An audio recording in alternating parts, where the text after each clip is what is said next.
एक। दक्षिण अफ्रीका में ही महात्मा गांधी ने पहली बार अहिंसात्मक विरोध की विशिष्ट तकनीक सत्याग्रह का इस्तेमाल किया, जिसमें विभिन्न धर्मों के बीच सौहार्द बढ़ाने का प्रयास किए तथा उच्च जाति भारतीयों को निम्न जातियों और महिलाओं के प्रति भेदभाव वाले व्यवहार लिए चेतावनी दी। इसलिए देवेंद्र सेन ने कहा है, दक्षिण अफ्रीका ने गांधी जी को महात्मा बनाया। 1905-07 के स्वदेशी आंदोलन ने कुछ प्रमुख नेताओं को जन्म दिया, जिनमें महाराष्ट्र के बाल गंगाधर तिलक, बंगाल के विपिन चंद्र पाल और पंजाब के लाला लाजपत राय थे। ये तीनों लाल बाल और पाल के रूप में जाने जाते हैं। 3। गांधी जी की पहली महत्वपूर्ण सार्वजनिक उपस्थिति फरवरी 1916 में बनारस हिंदू विश्वविद्यालय के उद्घाटन समारोह में हुई, जहां उन्होंने मजदूरों और किसानों को अपने भाषण का केंद्र बिंदु बनाया तथा अपने भविष्य की राजनीतिक रूपरेखा तय की। 4। चंपारण सत्याग्रह 1916 तथा अहमदाबाद और खेड़ा 1918 में की गई पहल से गांधी जी एक ऐसे राष्ट्रवादी नेता के रूप में उभरे जिनमें गरीबों के लिए गहरी सहानुभूति थी। 5। 1914-18 के प्रथम विश्व युद्ध के दौरान अंग्रेजों ने प्रेस पर प्रतिबंध लगा दिया और बिना जांच के कारावास की अनुमति दी। आगे चलकर सर सिडनी रॉलेट समिति की सिफारिशों के आधार पर इन कठोर उपायों को जारी रखा गया। 6। 13 अप्रैल 1919 में पंजाब के अमृतसर में जलियांवाला बाग हत्याकांड हुआ, जिसके लिए जनरल डायर जिम्मेदार था। 7। लिट सत्याग्रह की सफलता। जलियांवाला बाग की विभत्स घटना अंग्रेजों की वादाखिलाफी ने गांधी जी को असहयोग आंदोलन करने को प्रेरित किया। 1920 में असहयोग आंदोलन की शुरुआत हुई, जिसमें खिलाफत आंदोलन को समर्थन देकर हिंदू मुस्लिम एकता पर बल दिया गया। 8। असहयोग आंदोलन में छात्रों, शिक्षकों, वकीलों ने बढ़ चढ़कर हिस्सा लिया। सरकारी संस्थाओं का परित्याग किया गया। मजदूरों द्वारा कारखानों में हड़ताल, वनवासियों द्वारा वन कानूनों का उल्लंघन किया गया। 9 फरवरी 1922 में किसानों के एक समूह ने गोरखपुर के नजदीक चौरी चौरा में एक पुलिस कार्य पर आक्रमण कर उसमें आग लगा दी, जिससे कई पुलिस वाले मारे गए। परिणाम स्वरूप गांधी जी ने असहयोग आंदोलन को स्थगित कर दिया। 10 1922 तक गांधी जी एक जननेता बन गए थे, क्योंकि भारतीय राष्ट्रवाद को उन्होंने एक नई दिशा दी, जिसमें किसान, मजदूर, व्यापारी, मध्यम वर्ग को आंदोलन में शामिल किया और उन तक अपनी पहचान बनाई। उनकी कार्यशैली, पहनावा, संगठन क्षमता ने आम भारतीय का शुभचिंतक बना दिया। लोगों ने उन्हें अपने दुखों को हरने वाला माना। 1928 में भारतीय उपनिवेश की स्थितियों की जांच पड़ताल के लिए साइमन कमीशन भारत आया। चूंकि इसके सभी सदस्य अंग्रेज थे, अतः भारतीयों ने इसका बहिष्कार किया। 12 दिसंबर 1929 में कांग्रेस के लाहौर अधिवेशन में पूर्ण स्वराज का प्रस्ताव पारित किया गया। 13 गांधी जी ने 12 मार्च 1930 को साबरमती से दांडी मार्च प्रारंभ किया तथा 6 अप्रैल 1930 को नमक बनाकर दांडी यात्रा को समाप्त किया। 14 नमक यात्रा 3 कारणों से उल्लेखनीय था। ए, इस आंदोलन के चलते गांधी जी दुनिया की नजर में आए। बी, यह पहली राष्ट्रवादी गतिविधि थी जिसमें औरतों ने बढ़ चढ़कर हिस्सा लिया।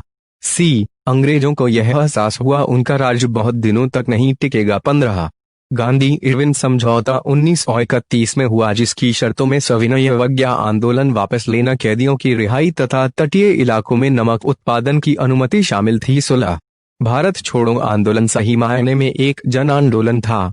गांधी, नेहरू जैसे प्रमुख नेताओं के गिरफ्तारी के बाद स्वतः स्फूर्त तरीके से जारी युवाओं की भारी मात्रा में हिस्सेदारी। जयप्रकाश नारायण द्वारा भूमिगत प्रतिरोध आंदोलन। 17 मिदनापुर और बलिया में स्थानीय स्वतंत्र सरकार की स्थापना। 17 समकालीन स्रोत जैसे गांधी जी के सहयोगियों और प्रतिद्वंदियों का भाषण व लेखन, गांधी जी की आत्मकथा तथा जीवनी, पुलिस रिकॉर्ड, अखबारों में छपे रिपोर्ट, निजी पत्राचार गांधी जी को समझने में बहुत महत्वपूर्ण समकालीन स्रोत है। अति लघुतरीय प्रश्न, 2 अंकों वाले प्रश्न 1 खिलाफत आंदोलन से क्या अभिप्राय है? गांधी जी ने असहयोग आंदोलन के साथ इस आंदोलन को क्यों जोड़ा? प्रश्न 2 रॉलेट एक्ट क्या था? इसकी 2 संस्तुतियां बताइए। प्रश्न 3 1931 में लंदन में आयोजित दूसरे गोलमेज सम्मेलन की असफलता के कोई 2 कारण बताइए। प्रश्न 4 क्रिप्स मिशन की विफलता के किन्हीं 2 कारणों का वर्णन कीजिए। प्रश्न 5 लाल बाल और पाल ने भारतीय स्वतंत्रता संघर्ष को किस प्रकार अखिल भारतीय स्वरूप दिया? प्रश्न 6 चंपारण सत्याग्रह प्रारंभ करने के क्या कारण थे? किन्हीं 2 कारणों का वर्णन कीजिए। प्रश्न 7 1946 के विधानमंडलों के चुनावों की 2 विशेषताएं बताइए। प्रश्न 8 असहयोग आंदोलन शुरू करने से पूर्व गांधी जी ने कौन कौन से आंदोलन क्षेत्रीय स्तर पर किए? प्रश्न 9। गांधी जी के कुछ प्रमुख अनुयायियों के नाम लिखिए जिनका गांधीवादी राष्ट्रवाद के विकास में योगदान रहा। प्रश्न 10। साइमन कमीशन भारत क्यों आया एवं इसका विरोध क्यों किया गया? प्रश्न 11। भारतीय राष्ट्रीय कांग्रेस ने प्रथम स्वतंत्रता दिवस कब कहाँ मनाया? प्रश्न 12। भारत जब स्वतंत्र हुआ उस समय ब्रिटेन में कौन सी पार्टी की सरकार थी? प्रश्न 13। प्रत्यक्ष कार्यवाही दिवस का आह्वान किसने कब कहाँ एवं क्यों किया? प्रश्न 14। कैबिनेट मिशन कब भारत आया? यह क्यों असफल रहा? उत्तर दीजिए लगभग 100 से 150 शब्दों में। प्रश्न 1। महात्मा गांधी ने स्वयं को सामान्य लोगों जैसा दिखाने के लिए क्या किया? उत्तर। महात्मा गांधी ने स्वयं को सामान्य लोगों जैसा दिखाने के लिए अनेक कदम उठाए। गांधी ने भारतीय जनता की दशा को सुधारने के लिए लगभग 1 वर्ष तक देश के विभिन्न भागों को भ्रमण किया। गांधी जी की प्रथम महत्वपूर्ण सार्वजनिक उपस्थिति फरवरी 1916 में बनारस हिंदू विश्वविद्यालय के उद्घाटन समारोह में हुई। गांधी जी ने समारोह में उपस्थित भद्रजनों एवं अनुपस्थित लाखों गरीबों के मध्य दिन प्रतिदिन बढ़ती हुई आर्थिक विषमता के प्रति चिंता व्यक्त की। समारोह में बोलते हुए गांधी जी ने कहा, हमारी मुक्ति केवल किसानों के माध्यम से ही हो सकती है। न तो वकील, न डॉक्टर और न ही जमींदार इसे सुरक्षित रख सकते हैं। इस प्रकार गांधी जी ने यह स्पष्ट कर दिया था कि वे भारतीय राष्ट्रवाद के विकास में संपूर्ण भारतीय जनता को साथ लेकर चलना चाहते थे। 1922 तक गांधी जी जनवरी नेता बन चुके थे। सामान्य जन गांधी जी के प्रशंसक थे और उन्हें सम्मान पूर्वक महात्मा जी कहते थे। गांधी जी अन्य नेताओं के समान न तो सामान्य जन समूह से अलग रहते थे और न ही उनसे अलग दिखते थे। गांधी जी सामान्य लोगों की ही भाषा बोलते थे और उनकी ही तरह के वस्त्र पहनते थे। सामान्य जनों के साथ गांधी जी की पहचान उनके वस्त्रों से विशेष रूप से झलकती थी। उल्लेखनीय है कि अन्य राष्ट्रवादी नेता पाश्चात्य शैली के सूट अथवा भारतीय बंदगला जैसे औपचारिक वस्त्रों को धारण करते थे, किंतु गांधी जी की वेशभूषा अत्यधिक सीधी सादी थी। वे जन सामान्य के मध्य में एक साधारण सी धोती में जाते थे। 1921 में दक्षिण भारत की यात्रा के दौरान गांधी जी ने अपना सिर में अडवा लिया था और गरीबों के साथ तादात्म्य स्थापित करने के लिए वे सूती वस्त्र पहनने लगे थे। वे प्रतिदिन कुछ समय चरखा चलाने में व्यतीत करते थे। उल्लेखनीय है कि पारंपरिक भारतीय समाज में ऊंची जातियां सूत कताई के कार्य को अच्छा नहीं समझती थीं। जन सामान्य के प्रति गांधी जी का दृष्टिकोण अत्यधिक सहानुभूतिपूर्ण था। उनकी सीधी सादी जीवन शैली एवं हाथों से काम करने के प्रति उनका लगाव उन्हें जन सामान्य के बहुत निकट ले आया था। प्रश्न 2। किसान महात्मा गांधी को किस तरह देखते थे? उत्तर। किसान गांधी जी को अपना मसीहा एवं अनेक लोकोपकारी और चमत्कारिक शक्तियों से संपन्न समझते थे। गांधी जी की चमत्कारिक शक्तियों के विषय में स्थान स्थान पर अनेक प्रकार की अफवाहों का प्रसार हो रहा था।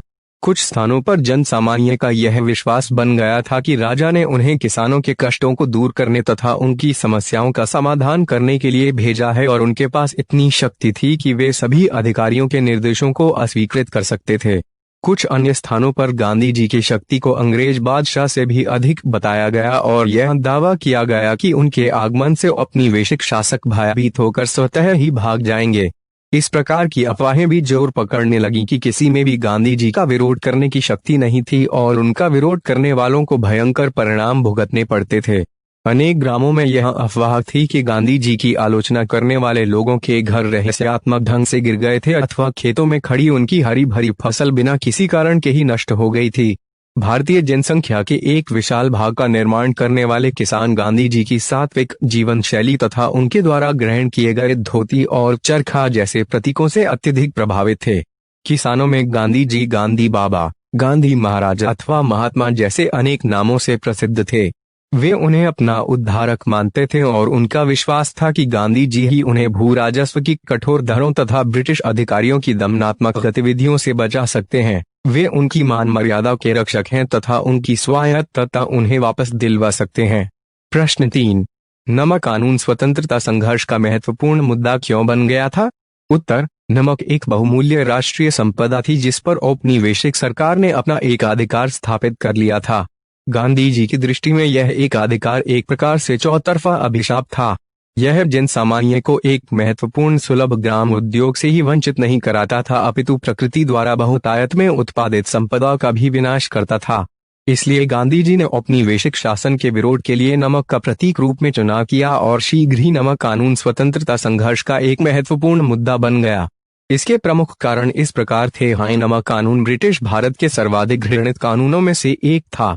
इसके अनुसार नमक के उत्पादन और विक्रय पर राज्य का एक अधिकार स्थापित था। आय जन सामान्य नमक कानून को घृणा की दृष्टि से देखता था। प्रत्येक घर में नमक भोजन का एक अपरिहार्य अंग था, किंतु भारतीयों द्वारा घरेलू प्रयोग के लिए भी स्वयं नमक बनाए जाने पर प्रतिबंध लगा दिया गया था। नमक कानून के कारण भारतीयों को विवशता पूर्वक दुकानों से ऊंचे मूल्यों पर नमक खरीदना पड़ता था। आय नमक पर राज्य का एकाधिकार अत्यधिक अलोकप्रिय था। जनसामान्य में इस कानून के प्रति असंतोष व्याप्त था। आय नमक उत्पादन पर सरकार के एकाधिकार ने लोगों को एक महत्वपूर्ण किंतु सरलता पूर्वक उपलब्ध ग्राम उद्योग से वंचित कर दिया था। प्रश्न 4, राष्ट्रीय आंदोलन के अध्ययन के लिए अखबार महत्वपूर्ण स्रोत क्यों है? उत्तर, राष्ट्रीय आंदोलन के अध्ययन के स्रोतों में अखबारों का महत्वपूर्ण स्थान है। उनसे हमें राष्ट्रीय आंदोलन के अध्ययन में महत्वपूर्ण सहायता मिलती है। अंग्रेजी एवं विभिन्न भारतीय भाषाओं में छपने वाले समकालीन समाचार पत्रों में राष्ट्रीय आंदोलन से संबंधित सभी घटनाओं का विवरण मिलता है। समाचार पत्रों से राष्ट्रीय आंदोलन के नेताओं के विषय में महत्वपूर्ण जानकारी मिलती है। समाचार पत्रों से राष्ट्रीय आंदोलन के प्रति ब्रिटिश सरकार के दृष्टिकोण का पता लगता है। समाचार पत्रों द्वारा महात्मा गांधी की गतिविधियों पर नजर रखी जाती थी, क्योंकि गांधी जी से संबंधित समाचारों को विस्तृत रूप से प्रकाशित किया जाता था। अतः समाचार पत्रों से विशेष रूप से महात्मा गांधी और राष्ट्रीय आंदोलन के विषय में महत्वपूर्ण सूचनाएं उपलब्ध होती हैं। समाचार पत्रों से यह भी पता लगता है कि जन सामान्य की राष्ट्रीय आंदोलन तथा गांधी जी के विषय में क्या धारणा थी। समाचार पत्रों से राष्ट्रीय आंदोलन से संबंधित महत्वपूर्ण घटनाओं एवं नेताओं के विषय में पक्ष और विपक्ष दोनों के विचार मिलते हैं। अतः इनकी सहायता से राष्ट्रीय आंदोलन के निष्पक्ष अध्ययन में महत्वपूर्ण सहायता मिलती है। किंतु यह याद रखा जाना चाहिए कि समाचार पत्रों में प्रकाशित विवरण अनेक पूर्वाग्रहों से युक्त थे। समाचार पत्र प्रकाशित करने वालों की अपनी राजनैतिक विचारधाराएं थीं और विश्व के प्रति उनका अपना दृष्टिकोण था। उनके विचारों के आधार पर ही विभिन्न विषयों को प्रकाशित किया जाता था तथा घटनाओं की रिपोर्टिंग की जाती थी।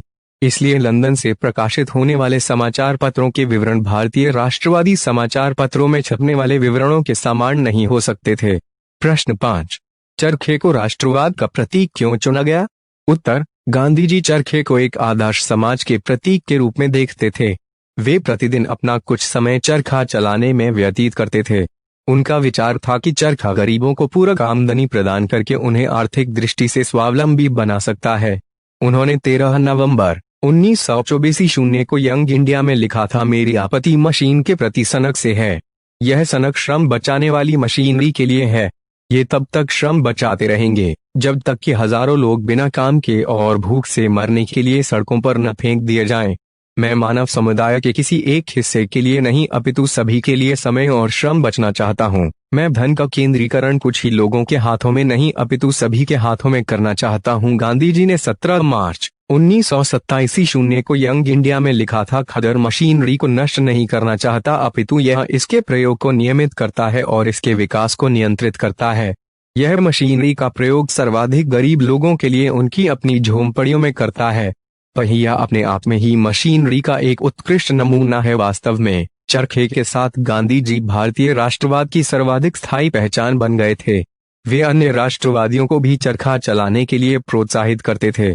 चरखा जन सामान्य से संबंधित था और आर्थिक प्रगति का प्रतीक था, इसलिए इसे राष्ट्रवाद के प्रतीक के रूप में चुना गया।